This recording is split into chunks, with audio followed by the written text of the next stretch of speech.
খবর বাংলা।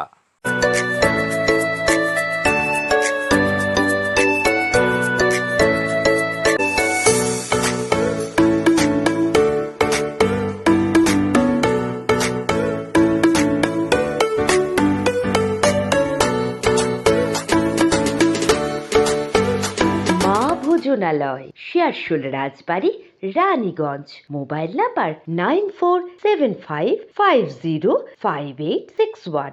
গতকাল Raniganj chamber of কমার্সের সভাঘরে জিএসটি নিয়ে এক আলোচনা সভার আয়োজন করা হয়।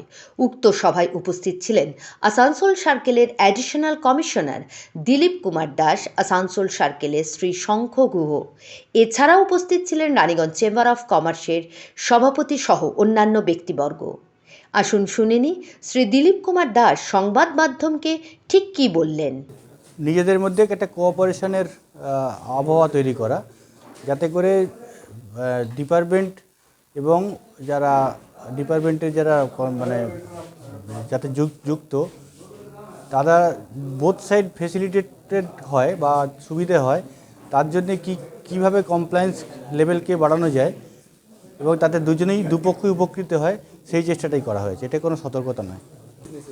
हाँ, कंपोजिशन स्कीम में कॉम्प्लाइंस लेवल कंपोजिशन स्कीम में तो कुछ कम ही है ना, एक छोटे बिजनेस के लिए तो फायदा ही होता है इसमें। আলোচনা সভায় উপস্থিত এমএসএমই ও ক্ষুদ্র ব্যবসায়ীদের স্বার্থ রক্ষায় কেন্দ্র ও রাজ্য সরকার কি পরিকল্পনা করেছে তারও ব্যাখ্যা করা হয় এদিন।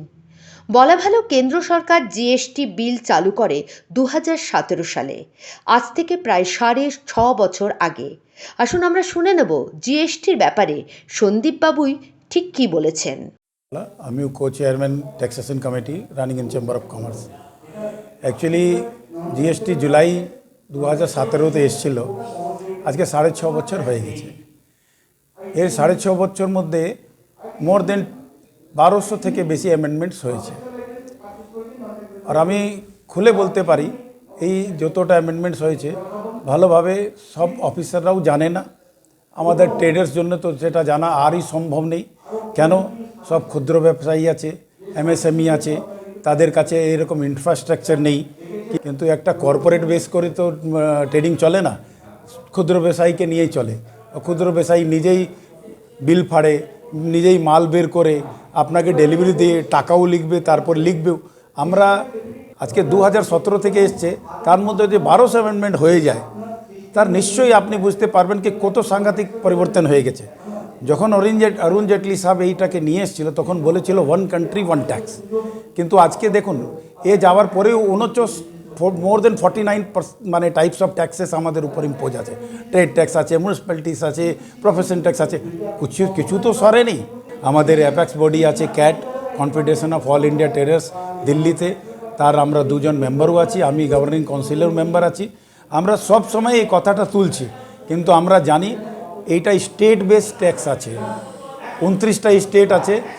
খালি ওখানে বসে সেন্ট্রাল গভর্নমেন্ট কোনো অ্যামেন্ডমেন্ট কিছু করতে পারবে না, সব স্টেট সহযোগিতা নিয়েই করতে হয়। আমরা আমাদের জন্য এখানে কোনো দিন একটা প্রোগ্রাম রাখি না, আমরা ট্রেডার্সদের বেনিফিট জন্য রাখি। ওটাই আমরা একটা ব্রিজ হিসাবে চেম্বার কাজ করে, ডিপার্টমেন্ট ভার্সেস ট্রেডার্স। সমীরের রিপোর্ট, খবর বাংলা, রানীগঞ্জ।